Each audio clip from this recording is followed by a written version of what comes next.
boys and girls, welcome to this new video. We've got with us Mr. Vikram Gulati. Vikram san, welcome to Thank the you. show over here. Welcome to this small little video. आजकल तो show भी नहीं बोलते हैं यहाँ पे. How are you feeling? We are here at a very important conference defining what fuels are going to be there in the future. How are you feeling today? I'm super excited and thank you for having me.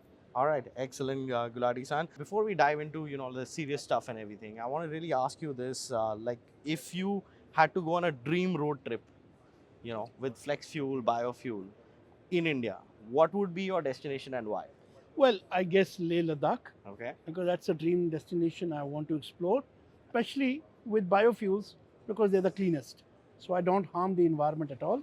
In fact, using biofuels is amongst the cleanest options for using vehicles. Excellent, sir. Thank you so much for sharing that with us. Have you been to Leh Ladakh before? No, I haven't. That's why it's one of my dream locations. Okay. What Toyota will you take there? I guess it'll have to be one of those SUVs. Hilux. Hilux, yeah, it's an Hilux. excellent choice. Yeah, Absolutely. there you go. A 4x4. 4x4 Hilux, excellent. That is what even I want to take there. I know there's a different brand that everybody takes, but let's do it with the Hilux next time around. All right, Gulati san, we'll head into some serious stuff over here. Toyota has committed to carbon net neutrality by the year 2050, and we talk about manufacturing. You've given that commitment till the year 2035. We are very near that phase, just 10 years, a decade down the line.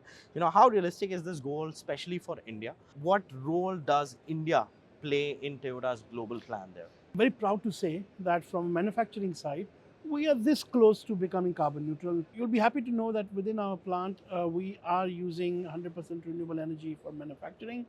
The little bit of gap that remains is something that's being addressed, is work in progress. And our plant also has the distinction of having around 350,000 trees. Wow. It's 112 acres of 450 acres that's allocated to greenery. And 25 acres is a biodiversity park where we bring children to learn about environment. So that piece is going really well. In terms of our products, we are rapidly introducing green technologies. The strong hybrid that we have introduced in the market recently is the cleanest vehicle in terms of carbon emissions on a well-to-wheel basis. That's the real measure of carbon and climate change impact. This is not me saying it. It's Indian Institute of Science studies saying it. It's even cleaner than a battery electric today, primarily because today, although renewables have gained a lot of scale, however, we still consume 75% of fossil fuels for making the electricity that goes into these vehicles. Going forward, we would be working towards achieving this target, as soon as possible. India is a very important market for Toyota. It's always has been. The recent announcements around making India the center of a new region, as well as huge investments around a new plant that's coming up in Chhatrapati Sambhajinagar in Maharashtra, with a tune of around 22,000 crore rupees just from our side, is a testimony to that. Excellent. Good points made over there, sir. Now, you've often highlighted, even in your previous answer, you highlighted, the multi-dimensional approach. We are not just looking at only electric. We are looking at, mild hybrid, smart hybrid, various different technologies. If I have to ask you, why is this diversified path better? You as an industry leader as well, why do you think this diversified path is way better than going all electric? Well, two things. First of all, technology is just an enabler, right? The end goal is not technology. It's achieving the end objective of moving away from fossil fuels and decarbonizing. And we need to do it at a rapid pace and at scale right now. Just a statistic, last year we sold around 4.2 million cars. 2.5 to 2.8% were electrics. Around similar number were hybrids, right? So that means 94% of the market that was there is fossil fuel based. Correct. And these vehicles are going to be on the road for 15 years. Quickly jumping to 2030, this figure will be something like 11-12% electric and perhaps another 8-9% of, let's say, hybrids. 80% market still remains unaddressed. The market then is going to be around perhaps 6 million cars.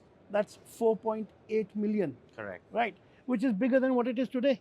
Absolutely. So therefore, there is so much work to be done and it has to be done right now. Therefore, the only way forward is to basically put all that you've got in terms of technology interventions, all those technologies which are green, they have to be supported vis-a-vis, let's say, as compared to, let's say, a petrol or a diesel cars. Absolutely, fine points over there. Now we've talked about diversified fuels. We've talked about not going all electric all at once. One of the most intense topic of late has been E20 ethanol blending. We did talk about like a diversified portfolio, sir, and one of the biggest talking points these days is E20.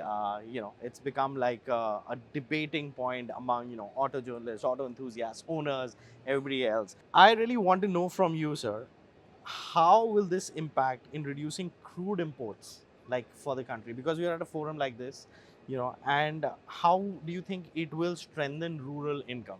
Let's not talk about the cars, but how do you think it will strengthen that rural income for the farmers? I'm just quoting some government statistics. In the last few years, when we've transitioned from 1.4% blending to 20%, India saved 1.4 trillion rupees in foreign exchange for importing fossil fuels. Wow.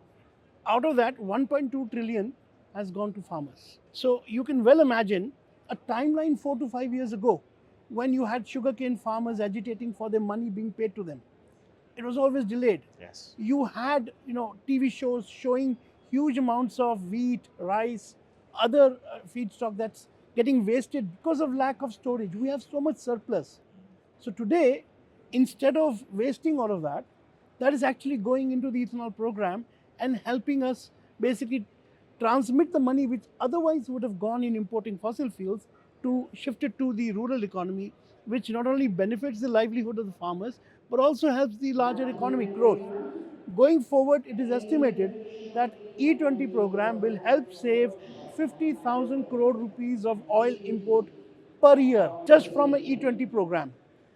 That's equal to the kind of money that the government will be foregoing from the recent GST reforms that have happened. It's a phenomenal sum of money, and it's just from E20. It's totally indigenous. You don't need any dependence from any other country for technology or any other inputs. If I have to ask you this, just as a follow up, ethanol has always been, known as a farmer's fuel.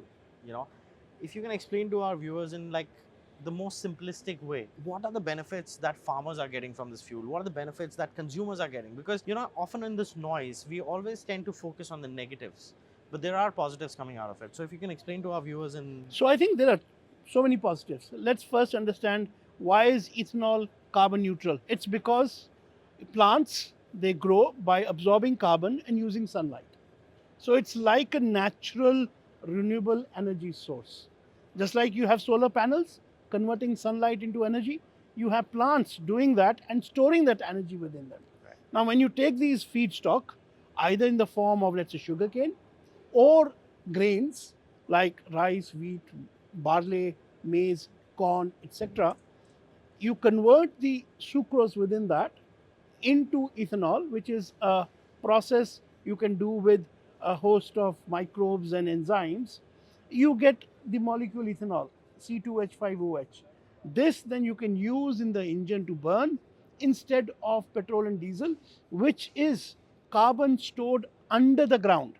It is carbon that was captured and stored. Now we're releasing it. So therefore, environmentally, if you look at it, ethanol is very, very environmentally friendly. Now, if you look at the farmers, they have surpluses. We do have MSP. They get their money. There were issues in the past where farmers were not getting the commensurate amount of money in time. Yes. In case of sugarcane, there was distress in that industry because of surpluses. Correct. Even if you look at the recent example of maize and corn, ever since we've gone in for making ethanol from grains, just for taking the example of maize, the price of maize that the farmer was getting was around 12-13 rupees a kg. He is now commanding a price of 26 rupees. So that's almost doubling of his income. Society is now able to pay much better to the farmer without compromising on anything to do with food, because we have surpluses. And all of that is being utilized in energy to move vehicles instead of fossil fuels. So it's a win-win for the entire society. Absolutely. I couldn't have explained it better, sir. Kudos to you. I think you've done a lot of these explanations to a lot of auto journalists out there. So I hope this kind of clears the debate. Of course, there are things that can always be done better. That is what I believe personally. But having said that, this is definitely a future forward direction when it comes to all of this. Now, if I have to do a follow up on this, if we look, you talked about like the environmental perspective of things as well. How much difference does ethanol blending makes in terms of carbon emission? If you have like a stat to it Yeah. for our viewers. So, for example, till now, the carbon saving that have happened is 70 million metric tons from the EVP program, ethanol blending program. Every year, it is expected to lower carbon release by around 10 million metric tons just from E20. Correct. So that's like a huge number. It's phenomenal. It's a phenomenal number, and that all of this is coming from India.